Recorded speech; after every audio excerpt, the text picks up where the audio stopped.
बड़ा था। उस समय आपको 3000 का मिनिमम समझो बिकता था, 14 नंबर है, 10,000 से ज्यादा बढ़ ही नहीं रहा है। और उसके बाद बहुत पैसा, वो गल्ले का व्यवसाय करता था होलसेल में। चलो तो हम गए वहां पे, हम उसके साथ किशोर प्रसाद गुप्ता से बात किए, बात करके उसको 50,000 हम करवा दिए। हाँ, 50,000 में बहुत बड़ी बात थी, उसका 50,000 करके ले आए। चलिए हम भी भूल गए। उसके बाद बहुत दिन के बाद 2016 से 18 में रीजनल मैनेजर मार्केटिंग था पटना जोन में, आपके सीनियर बीएम थे उस समय, तो वहां मैं पहुंचा। उसके बाद वहां जोनल मैनेजमेंट कमेटी की मीटिंग चल रही थी। हाईएस्ट बॉडी होती है जोन की, हाईएस्ट बॉडी, उसमें पूरे जोन से संबंधित, जैसे आपका जोन कानपुर जोन है ना, हाईएस्ट बॉडी, उसमें पूरे जोन से संबंधित नीतियों का निर्धारण होता है। तो वहां मैं था, वहां मोबाइल साइलेंट पर था, एक नंबर आया, मैंने उसको काट दिया, फिर आया, फ्लैश किया, मैंने काट दिया, तीसरी बार सेम नंबर से आया, मैंने फिर काट दिया, चौथी बार भी आया तो साइलेंट था, मीटिंग चल रही थी, मुझे लगा कोई लगता है जरूरी काम है, इमरजेंसी है। तो मैं कॉन्फ्रेंस रूम से बाहर निकला और बाहर निकल करके मैंने उस नंबर पर डायल कर दिया, उधर से फोन उठाया। हमने अच्छा इस नंबर से मेरे पास 4 बार फोन आया था, तो बताइए क्या बात है? आप अनूप बाबू बोल रहे हैं? हमने हाँ। अरे महाराज प्रणाम प्रणाम प्रणाम, बहुत दिन के बाद आपसे दर्शन तो नहीं, आपसे बात हो रही थी। भाई आई एम सॉरी, हमने आपको पहचाना नहीं। अरे याद कीजिए 1990-91 में किशोरी बाबू के साथ ब्रॉडफेज क्लब मेंबर, जो चेयरमैन क्लब मेंबर हो गए हैं, आप आए थे हमारे पास। हम बोले थोड़ा सा और विस्तारित कर दीजिए। अरे हम 10,000 का बीमा करा रहे थे, दूध पकड़ के आपको लिया, हमारा पकड़ के 50,000 का बीमा कर दिए। हमने हाँ अच्छा याद आया, बोलिए बोलिए कैसे? तो अनुभव बाबू आज हमको बहुत फील गुड हो रहा है। हमने क्या हुआ, इतना साल के बाद हमको उसका पैसा मिला है, अब बड़ा अच्छा लग रहा है, पैसा डायरेक्ट मेरे अकाउंट में क्रेडिट हो गया, बहुत पैसा मिला। तो हम किशोरी बाबू से आपका नंबर लिया, बोले कि हमको फील गुड हो रहा था, अनुभव बाबू से जरूर बात करें, तो बहुत बढ़िया लगा। हमने तो मेरा दिमाग तो बीमा वाला है, बोले किशोरी बाबू है क्या? हाँ, उन्हीं से तो नंबर मिला आपका, दीजिए उनको।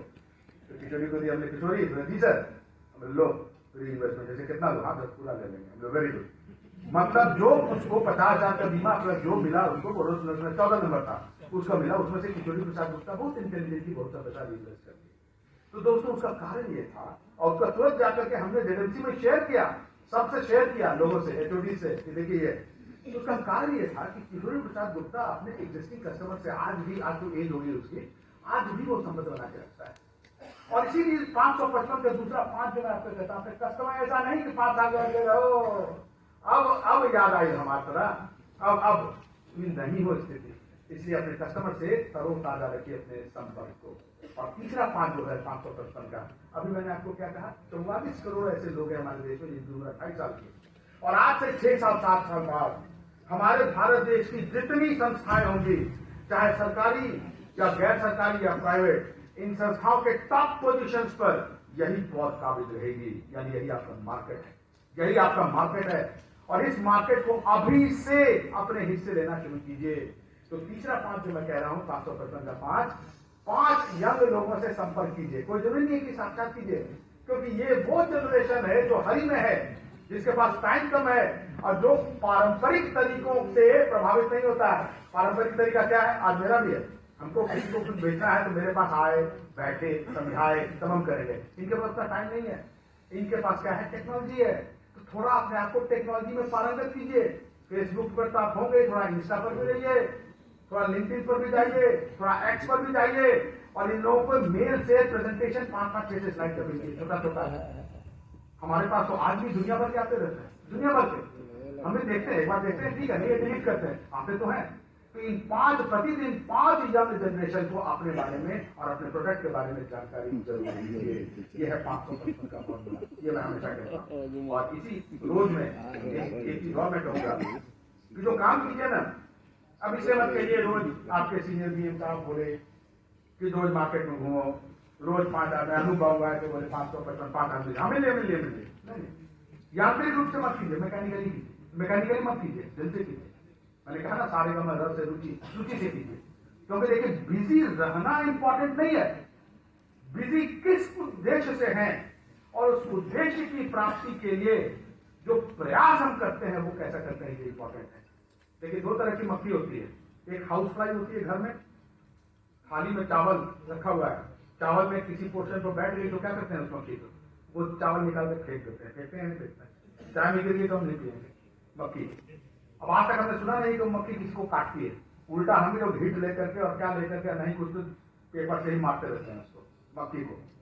और एक और दूसरी तरह की मक्खी होती है, उसको कहते हैं मधुमक्खी, हनी बी। वो मधुमक्खी अगर काट ले तो लोग मर तक जाते हैं, लेकिन उस मधुमक्खी को पालते हैं। और कितने लोग ऐसे हैं जो अपनी दाढ़ी में मधुमक्खी को पालते हैं। अब देखिए डिफरेंस, दोनों मक्खी बिजी रहती है, लेकिन एक मक्खी को हम मार देते हैं और दूसरी मक्खी अगर काट देती है तो उसको भी हम बर्दाश्त करते हैं, क्योंकि दूसरी मक्खी बिजी इसलिए रहती है कि वो अमृत का निर्माण करती है, मधु का निर्माण करती है, हनी का निर्माण करती है। तो अपने आप को भी देखें कि कहीं हम यांत्रिक रूप से तो बिजी नहीं है, दिल से हमको बिजी रहना है। और एक चीज ये हमेशा याद रखिएगा, काम रोज करना है, और जो उद्देश्य की बात मैं कहता हूं, आज कुछ ऐसा कीजिए कि कल आप खुद अपने आप को उस काम के लिए शाबाशी दीजिए। ये नहीं कि हम ये सोचें कल का दिन मेरा खराब था। ईमानदारी से प्रयास कीजिए ना, ईमानदारी से प्रयास कीजिए, रिजल्ट ना आए चिंता मत कीजिए, धैर्य रखिए। आपने ईमानदारी से प्रयास किया तो आपकी अंतरात्मा आपको कचोटेगी नहीं, क्या था दूसरे को दिखाने के लिए नहीं किया। इसलिए बिजी रहिए, एक उद्देश्य से बिजी रहिए। और ऐसे में बिजी रहने के कहते हैं, जैसे मैं रोज कहता हूँ, अंग्रेजी में कहते हैं मोबिलिटी ऑफ लिम्स, मतलब शरीर की गतिशीलता। शरीर की गतिशीलता से क्या होता है, नए ठिकाने मिलते हैं, नए मंजिलें मिलती हैं। सही कह रहा हूं मैं, गलत कह रहा हूं? जितना ज्यादा मार्केट में चलिएगा उतना ही ज्यादा आपको नए लोग मिलेंगे। और दूसरी मोबिलिटी ऑफ माइंड, यानी मस्तिष्क की गतिशीलता। शरीर की गतिशीलता से अगर नए ठिकाने नए मंजिल मिलते हैं तो मस्तिष्क की गतिशीलता से नए नए आइडियाज मिलते हैं। और मार्केटिंग और सेलिंग में अगर नए आइडियाज मिले तो बड़ा अच्छा, उन्हीं आइडिया को फॉर्मुलेट करके हम अपने बिजनेस को बनाते हैं। अब दोस्तों, इससे पहले कि मैं कुछ सेलिंग के बारे में अपने सजेशन दूं, मैं सेलिंग का आपके द्वारा जो एक प्री रेक्विजिट होता है, जो आवश्यक चीज होती है एक्चुअल सेलिंग के पहले, जिसको भी आपको अपने दिमाग में बिठा लेना है, वो जरूर बिठाइए। वो कहते हैं कि सेलिंग एक संगम होती है। संगम में गंगा, यमुना, सरस्वती है, तो 3 होती है नदियां। सबसे पहली नदी होती है, इसको कहते हैं कस्टमर की एबिलिटी, कस्टमर की क्षमता, कितना पे कर सकता है एक्चुअली। कम भी मत कीजिएगा, वो कोविड के क्लेम की तरह। कस्टमर कितना एक्चुअल, कस्टमर की कैपेसिटी क्या, क्षमता। दूसरी नदी होती है प्रोडक्ट यूटिलिटी, जो प्रोडक्ट आप कस्टमर को बेच रहे हैं उसकी उपयोगिता उसके लिए है या नहीं, उसकी फैमिली के लिए है या नहीं, यानी उसके उद्देश्य की पूर्ति वो प्रोडक्ट करेगा या नहीं करेगा। और तीसरी नदी होती है, वो बहुत इंपॉर्टेंट, क्योंकि प्रदीप जी थे ना जब प्रेजेंट कर रहे थे तो लास्ट में आपने पूछा, उन्होंने कहा हाँ वो तो सबसे इंपॉर्टेंट है। क्या पूछा था? कमीशन कितना मिलता है। तो तीसरी नदी है योर प्रॉफिटेबिलिटी, आपको कितना लाभ हो रहा है। और तीनों नदियों का संगम है आपका सेल, तीनों का परफेक्ट बैलेंस होना चाहिए। आप भी बिजनेस कर रहे हैं किस लिए? दान धन के लिए नहीं, आपको कमाना है। You are an individual businessman, आप एक बिजनेसमैन है भाई, आप एलआईसी में कमाने के लिए, तो आपके लिए प्रॉफिटेबिलिटी भी इंपॉर्टेंट है, प्रोडक्ट की यूटिलिटी भी और कस्टमर की एबिलिटी भी। इन तीनों का संगम होना चाहिए। और ये कैसे होगा, ये डिपेंड करेगा किस कस्टमर के सामने आप बैठे हैं, इसका हमेशा ध्यान रखिएगा। और दूसरी चीज ध्यान रखिएगा, कभी भी किसी कस्टमर को कोई ऐसी चीज ना बेचें जो कस्टमर एक्चुअली खरीदना चाहता है लेकिन एक्चुअली उसकी जरूरत नहीं है। क्योंकि कल हो गए वो कस्टमर पछताएगा, ये क्या खरीद लिया हमने, आपको दोष नहीं देगा, लेकिन ये क्या खरीद लिया। और कहीं ना कहीं उसके अंदर बात आएगी, ये चाहते तो हमको बता सकते थे लेकिन मत खरीदिए, इन्होंने नहीं बताया। जबकि आपका दोष नहीं है प्रत्यक्ष रूप से, वो खुद चाहता था, लेकिन आप अगर जानते हैं तो शुरू बताया। जानते हैं, एक सच्ची घटना आपको बताते हैं। अभी हुआ पिछले साल, मेरे घर का वो जो फिल्टर होता है ना, आरओ, रिवर्स ऑस्मोसिस वाला, वो पुराना हो गया, कुछ खराब हो गया। तो मैंने सोचा उसको बदल दूं। तो मैं और मेरी पत्नी एक घर के पास एक वहाँ शॉप में गए, देखने लगे तरह तरह का। आपको बहुत डिजाइन, मेरा वाला पुराना था, डिजाइन है बड़ा सुंदर सुंदर आया।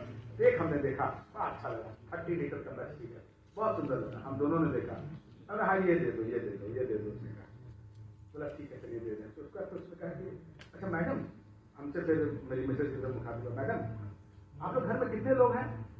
तो बोले कि देखो हैं तो एक्चुअली हम लोग 2 ही, लेकिन अभी बेटा अनमैरिड है, वो उसका ऑफिस पास में, वो भी हम लोग के साथ ही रहता है, लेकिन उसका भी ट्रांसफर हो जाएगा तो चला जाएगा। तो मैडम 30 लीटर के क्यों ले रही हैं आप? हमने कहा मतलब पसंद इसलिए रहा है। 30 लीटर के लिए क्या कीजिएगा, आपका कंजम्पशन ही नहीं है उतना। 3 या 4 भी आप फैमिली कर रहे हैं तभी कंजम्पशन नहीं है। और सर ये ऐसा थोड़ी है कि एक बार में ये खाली होता है, आप 1 लीटर लगाते हैं ऊपर से भरता चला जाता तो चलता रहता है। समझ तो सर आप मैक्सिमम 15 लीटर का लीजिए, 15 लीटर। और हमको गुस्सा है, एक तो हम पसंद किए, ऊपर से हमको ये कौन होता है बोलने वाला। लेकिन तब मिसेज ने मेरा हाथ पकड़ा। लेडीज इस मामले में बहुत स्मार्ट होती है, बात तो सही बोल रहा है, पैसा हम ही को देना था, क्रेडिट कार्ड पे रह जाता, लेकिन खैर उन्होंने दिया। फिर हमने कहा, मिसेज ने कहा हाँ ठीक कह रहा है, 15 लीटर का उसको हमने पैसा से दे दिया, आके इंस्टॉल कर दिया, लगा दिया। अब ये साल तो हो गए, आज तक कोई दिक्कत नहीं, पानी की कमी ही नहीं। उसके बाद 2-3 महीने के बाद हमको एक और इलेक्ट्रॉनिक इक्विपमेंट खरीदने की जरूरत पड़ी। तो हमने ऑनलाइन देखा, तो ऑनलाइन हमको कम से कम 10% कम पड़ रहा। लेकिन उस सेल्समैन को मैं भूल नहीं पाया जिसने मुझे 15 लीटर का दिया था। ईमानदारी से उसने मेरी मदद की कि सर इस 30 लीटर वाले की आपको जरूरत नहीं है, आप झोंक में मत खरीदिए इसको। मैं वापस गया 10% छोड़ करके उसके साथ खरीदने, उसी से खरीदूंगा। और उसके बाद एक छोटा सा आयरन खरीदने की जरूरत पड़ी, स्टीम आयरन, मैं फिर उसके पास गया। तो देखिए एक अच्छा सजेशन उस सेल्समैन ने दिया, उसके चलते 2 बिक्री तो हो गई और भविष्य में मैं उसके पास जाऊंगा। सो माय डियर फ्रेंड्स, ये 3 संगम के बाद कभी भी कस्टमर को वो मत भेजिए जो कस्टमर खरीदना तो चाहता है लेकिन एक्चुअली उसकी जरूरत नहीं है। तभी आप एक अच्छे न सिर्फ LIC के ब्रांड एम्बेसडर बनेंगे बल्कि कस्टमर के सच्चे हितैषी बनेंगे। तो दोस्तों ये प्री रिक्विजिट। अब इसके बाद कुछ चीजें, कुछ छोटे से सजेशन मैं दूंगा। 12 सजेशन है मेरे पास। चलिए सबसे पहले चीज उदाहरण देता हूँ, बिग बाजार कभी आप गए? बिग बाजार